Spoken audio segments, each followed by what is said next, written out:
ಹೆಡ್ಲೈನ್ಸ್ನ ಪ್ರಾಯೋಜಕರು NBC bearings ದೀರ್ಘಾವಧಿ ಸ್ಪರ್ಧೆಗಾಗಿ ಸುದೀರ್ಘವಾಗಿ. ಮೈಸೂರಿನಲ್ಲಿ ಭ್ರೂಣ ಹತ್ಯೆ ಪ್ರಕರಣ 2023 1800ಕ್ಕೂ ಹೆಚ್ಚು ಗರ್ಭಪಾತ. ಅಲರ್ಟ್ ಆದ ಆರೋಗ್ಯ ಇಲಾಖೆಯಿಂದ ತನಿಖೆ.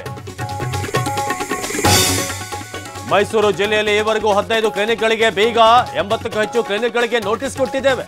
ಇವನಿಗೆ ಡಿಎಚ್ಒ ಕುಮಾರಸ್ವಾಮಿ ಮಾಹಿತಿ. ಕೇರಳದಲ್ಲಿ ಮತ್ತೆ ಕೊರೋನಾ ಮಹಾಮಾರಿ ಆತಂಕ. ರಾಜ್ಯ ಆರೋಗ್ಯ ಇಲಾಖೆಯಿಂದಲೂ ಹೈ ಅಲರ್ಟ್. ಮುಂದಿನ ವಾರ ಟಾಸ್ಕ್ ಫೋರ್ಸ್ ರಚನೆ. ಲೋಕಸಭಾ ಚುನಾವಣೆ ಹತ್ತಿರ ಬರ್ತಿದ್ದಂತೆ ಶಕ್ತಿ ಪ್ರದರ್ಶನ. ಸಿದ್ದರಾಮೋತ್ಸವ ಮಾದರಿಯಲ್ಲಿ ಮತ್ತೊಂದು ಸಮಾವೇಶ. ಚಿತ್ರದುರ್ಗದಲ್ಲಿ ನಡೆಯಲಿದೆ ಅಹಿಂದ ಸಮಾಗಮ.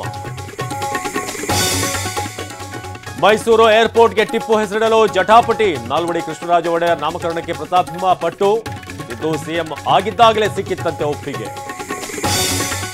ವಾರಣಾಸಿಯಲ್ಲಿಂದು ಪ್ರಧಾನಿ ಮೋದಿ ಸರಣಿ ಕಾರ್ಯಕ್ರಮ. 19,000 ಕೋಟಿಯ ಯೋಜನೆಗಳಿಗೆ ಚಾಲನೆ. ಸೂರತ್ನಲ್ಲಿ ವಿಶ್ವದ ಅತಿದೊಡ್ಡ ಕಾರ್ಪೊರೇಟ್ ಕಚೇರಿ ಉದ್ಘಾಟನೆ.